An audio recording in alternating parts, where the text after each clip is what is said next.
మాత్రం తెలిస్తే చాలదు.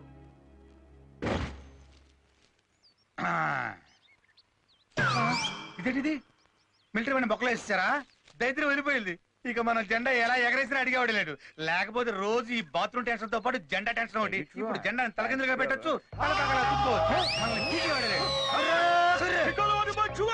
ఇదేంటిది? ఈ నీకు నన్ను పిలుస్తున్నాడు. కొంపతీసి నన్ను కానీ నెలస మండలి అనుకున్నాడా? కాదు కాదు, మనల్ని అడవి దొరగా గుర్తించి వాళ్ళ దేశంలో జరగబోయే జాతరకి మనల్ని ముఖ్య అతిథిగా పిలుద్దాం అనుకున్నాడు.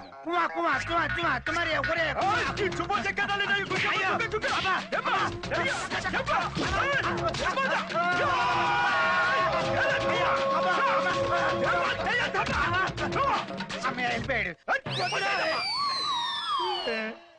కరెంటు స్తంభాన్ని తారు పూసినట్టు ఈడి పెరచలాంటి ఇలా కొట్టి చచ్చాడేంటి? నువ్వు నవ్వుతావేటయ్యా? మరి వాళ్ళ జాతీయ జెండాను అడ్డదిడ్డంగా దున్నపోతులన్నీ ఈ మీద వేసుకుని అవమానిస్తాను కొట్టడా? ఇంతకీ ఆ జెండా గుర్తు నా ఈపు మీద ఎలా అంటుకుంది? ఆ బెంచ్ మీద జెండా గుర్తు ఎందుకు చావాలి?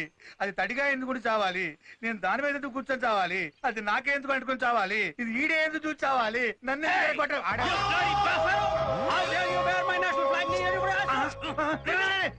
నా పంచా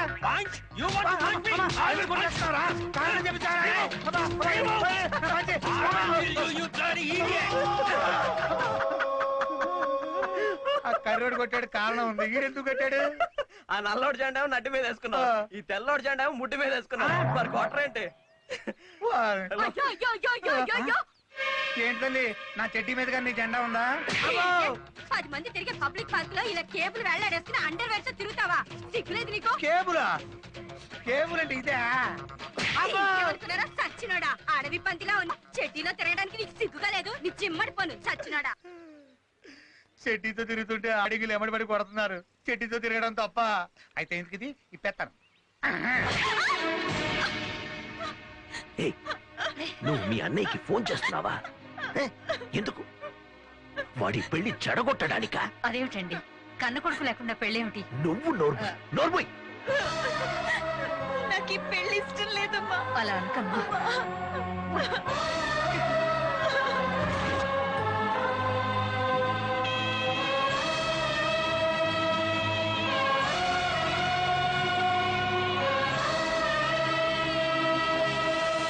I'm sorry Surya, I'm really sorry. సమయానికి నేను ఊళ్ళో లేకపోవడం, వరుసగా 4 రోజులు కోర్టుకు సెలవు రావడం, ఇదంతా వాళ్ళకి బాగా ఉపయోగపడింది. అరే, అప్సాలో ఒక పెట్టి కేసును కూడా ఎఫ్ఐఆర్ ఫైల్ చేసి వాళ్ళు పెద్ద చేశారు. నీకు బెయిల్ వచ్చే లోపల ఆ ఏసీపీ గారితో మీ చెల్లెలిచ్చి పెళ్లి చేశారు. వెల్కమ్ బాబు గారు, వెల్కమ్. నా చెల్లి పెళ్లి నచ్చినోడితో చేస్తాను, చచ్చినోడితో చేస్తాను అని చాలా కబుర్లు చెప్పారు. It's okay. మా వాళ్ళకి మరీ చెప్పాను. మర్యాదలన్నీ బాగా చేశారా?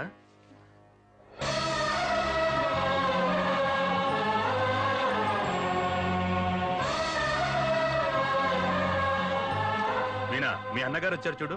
బావా, పెళ్లిలో మిమ్మల్ని బాగా మిస్ చేశాం. గ్రూప్ ఫొటోస్ లో, వీడియోలో మీ బామ్మర్ది లేడేంటని నన్ను చాలా మంది అడిగారు తెలుసా? ఏరా సూర్య, ఎలా ఉన్నావు? నేనేమైపోతే ఏంటమ్మా, కావలసిన వాళ్ళంతా దగ్గరుండి మరీ దానికి అన్యాయం చేశారు కదా. ఏంట్రా అన్యాయం? లక్షణంగా పెళ్లి చేయడమా? ఈ పెళ్లెంత లక్షణంగా జరిగిందో దాన్ని చూస్తేనే తెలుస్తోంది. నానా కేవలం మీ స్వార్థం కోసం దాని మనసుని చంపేసి ఇష్టం లేని పెళ్లి చేసి అది జీవితాంతం కుమిలిపోయేలా చేశారు. రాజకీయ వల్ల ప్రజల్నే మోసం చేస్తున్నారనుకున్నాను. కానీ కన్న బిడ్డల్ని కూడా మోసం చేయగలరని ఇప్పుడే అర్థమైంది. మిమ్మల్ని నాన్న అని పిలవాలంటేనే అదోలా ఉంది. మీరు చేసినవన్నీ తప్పులని తెలుసుకునే రోజు త్వరలోనే వస్తుంది.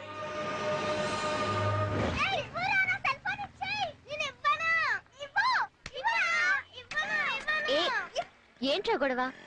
మీకు ఈ ఫోన్ ఎక్కడిది? ఈ రోజు పొద్దున పాత సామాన్లు తీస్తుంటే దొరికిందమ్మా. ప్రిన్సిపల్ సార్కి ఇద్దాం కదా అని దాచిపెట్టాను. ఈలోగా మా పిల్లలు పట్టుకొచ్చారు.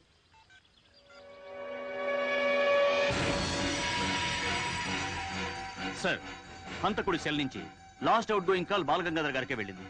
అలాగే లాస్ట్ ఇన్కమింగ్ కాల్ కూడా బాలగంగాధర్ సెల్ నుంచే వచ్చింది. సార్, మర్డర్ చేయబడ్డ స్టూడెంట్ ఈ ఇష్యూలో బాలగంగాధర్ గారికి ఇన్వాల్వ్మెంట్ ఉన్నట్టు తెలుస్తోంది. ఫర్దర్ గా మీరు ఎలా ప్రొసీడ్ అవ్వమంటే అలా అవుతాం.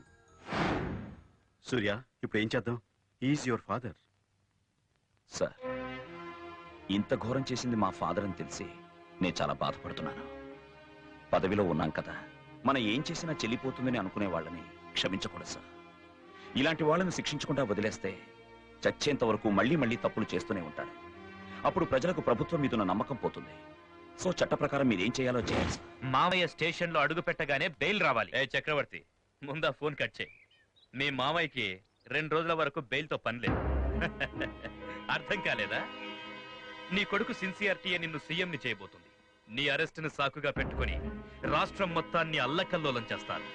నీ మీద సింపతి పెరిగిపోతుంది. కారణం వాడేనని ఆ సీఎం ని దింపేస్తారు. అప్పుడు నువ్వు సీఎం అవుతావు. ఏం idea sir, super idea. Congrat sir, మీరే మా కాబోయే సీఎం.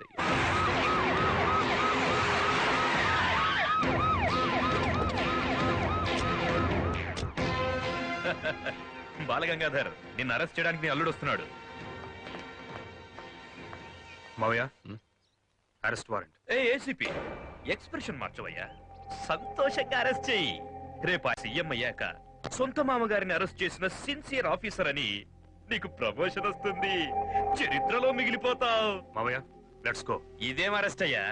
నిన్నగాక మొన్న పక్క స్టేట్ లో మాజీ సీఎం అరెస్ట్ నువ్వు మర్చిపోయావా? నన్ను చూడు, నేరుగా వచ్చి ఇలా చుక్కబట్టుకుంటే అయ్యో అయ్యో అయ్యో అంటాడు. అప్పుడు మొహం మీద కొట్టండి. అయ్యో కొట్టకండి, అయ్యో కొట్టకండి బాబు, కొట్టకండి, నా కాలు, నా కాలు, అయ్యో అబ్బో అబ్బో అబ్బో అంటాడు. అప్పుడు ఇలా చొక్కా పట్టుకుని విసురుగా ఒక్క తోపుతో చావంటే వెళ్ళి కొట్టదు.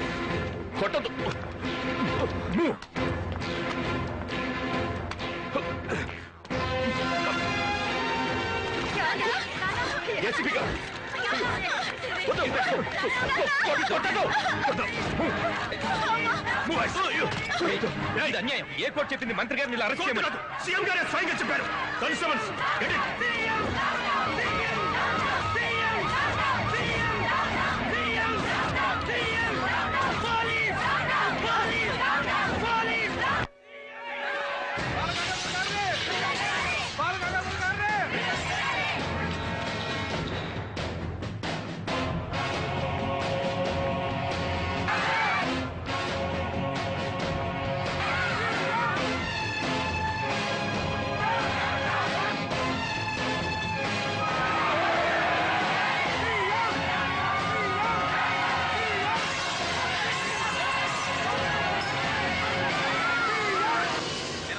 మధ్య ధ్వంసమైన రాష్ట్రం, పరిస్థితి విషమించడంతో బెయిలుపై విడుదలైన Balagangadhar. Please please, no questions. Hello, నేను హరిశ్చంద్ర ప్రసాద్ మాట్లాడుతున్నాను. ఒక్క నిమిషం. మావయ్య, హరిశ్చంద్ర ప్రసాద్ కాబోయే సీఎం అని నీకు ఈ పాటికే అర్థమై ఉండాలి. సీఎం పదవి కోసం నువ్వింత నీచానికి దిగజారుతావని నేను ఎక్స్పెక్ట్ చేయలేదు. ఎక్స్పెక్టేషన్ కి దొరికితే అది రాజకీయం ఎందుకు అవుద్ది? రాష్ట్రంలో రాజకీయ పరిస్థితులు మళ్లీ వేడెక్కుతున్నాయి. రాష్ట్ర ముఖ్యమంత్రి హరిశ్చంద్ర ప్రసాద్ ప్రభుత్వాన్ని డిజాల్వ్ చేస్తున్నట్టు ప్రకటించారు. ఈ రోజు రాజ్ భవన్ లో గవర్నర్ ని కలిసి తన నిర్ణయాన్ని అనుకున్నదొక్కటి అయింది ఒక్కటి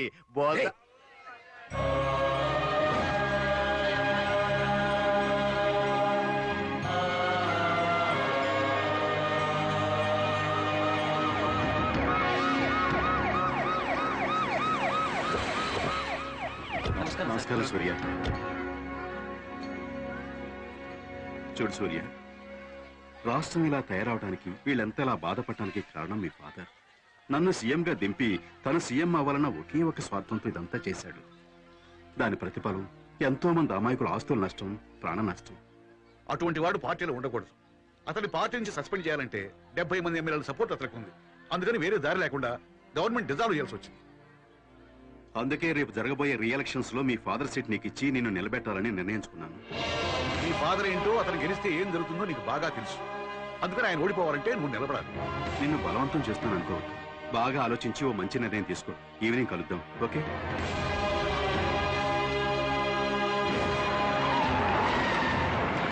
అటు ఇటు తేల్చుకోవాలి.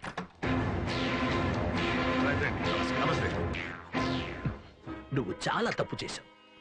నన్ను కాదని నా కొడుకు సీట్ ఇస్తే గెలిచేస్తాడా? సిట్టింగ్ ఎమ్మెల్యే అడగకుండా డెసిషన్ ఎలా తీసుకుంటారు? ఊరుకోమయ్యా, పెద్ద మాట్లాడుతున్నావు. మమ్మల్ని అడిగే రాష్ట్రాంతాలు హైకమాండ్ ఎలా ఒప్పుకుంది? తర్వాత ప్రజలను దోచుకోవడానికి 5 ఏళ్ళు టైం ఉండగా 3 ఏళ్ళలో డిజాల్వ్ చేస్తే ఎలక్షన్ కానీ తెచ్చిన అప్పులు ఎవరు తీరుస్తాడు? మళ్ళీ ఎలక్షన్ కి అప్పులు ఎవరు? మేము మాత్రం ఊరికే గెలిచామా? పోలీస్ స్టేషన్ కి కూటంత దూరంలో జనానికి లారీలు సారా దాపిస్తలా? మేము పోయించలేదు.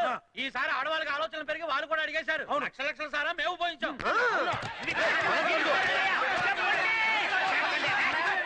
ఆపండి ఆపండి. నన్ను కాదని ఎలా గెలుస్తారో చూద్దాం. అలాగే చూసుకుందాం. ఏమిటి చూసుకునేది? అసలు మీరు